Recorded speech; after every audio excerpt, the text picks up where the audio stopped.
உங்கள்கிட்ட இந்த மாதிரி ஒரு ஃபார்ம் கொடுத்துருக்காங்க இல்லையா, இதில் வந்து நீங்கள் இந்த இடத்துல உங்கள் ஃபோட்டோ ஒட்டணும். இங்கே உங்களுடைய தகவல்லாம் சரியாக இருக்கான்னு பார்த்துக்கோங்க. இந்த இடத்துல உங்களுடைய பிறந்த தேதி, முதல்ல வந்து பிறந்த தேதி, அடுத்து ஆதாரோடைய நம்பர், அடுத்து உங்களுடைய மொபைல் நம்பர், அதுக்கப்புறம் உங்களுடைய தந்தையோடைய பெயர், தந்தையோடைய வாக்காளர் அடையாள அட்டை எண், அதுக்கப்புறம் அம்மாவுடைய பேர், அம்மாவுடைய அந்த எபிக் நம்பர் சொல்லுவாங்க இல்லையா அந்த நம்பரு, அதுக்கப்புறம் உங்களுடைய கணவன் இல்லைன்னா மனைவியோடைய பெயர், அவங்களுடைய ஓட்டர் ஐடி அந்த எபிக் நம்பர் எழுதிருங்க இங்கே. அதுக்கப்புறம் இது ரெண்டு தான் கன்ஃபியூஸ் பண்ணிக்கிறீங்க.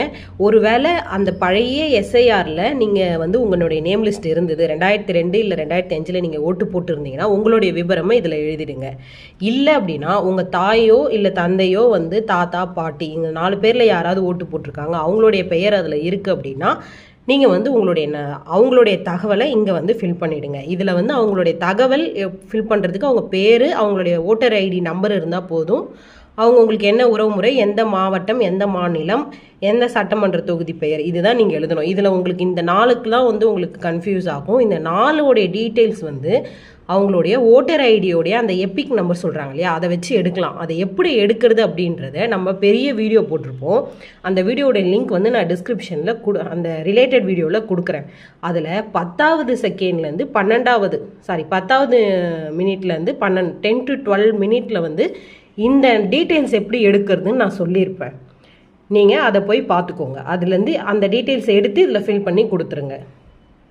ஒருவேளை உங்களுடைய பெயரும் எஸ்ஏஆரில் இல்லை, உங்களுடைய அப்பா அம்மா தாத்தா பாட்டியோடைய எபிக் நம்பரை வச்சும் அந்த லிங்க்கில் போய் உங்களால் எந்த டீட்டெயில்ஸும் எடுக்க முடியல, அதுலேயும் நோ ரெக்கார்ட்ஸ் ஃபவுண்ட் அப்படின்னு வந்ததுன்னா இப்போது கொடுத்துருக்கேன் பாருங்கள், இதில் ஏதாவது டாக்குமெண்ட்டை வந்து எடுத்துகிட்டு போயிட்டு இதில் என்ன டாக்குமெண்ட்ஸ்லாம் உங்ககிட்ட இருக்கோ அதை எல்லாத்தையுமே எடுத்துகிட்டு போயிட்டு முதல்ல அந்த உங்களுடைய டீட்டெயில்ஸை மட்டும் ஃபில் பண்ணுறது சொல்லியிருந்தேன் இல்லையா, அதை மட்டும் ஃபில் பண்ணி டாக்குமெண்ட்ஸை கூட வச்சு கொடுத்துட்டு வந்துடுங்க.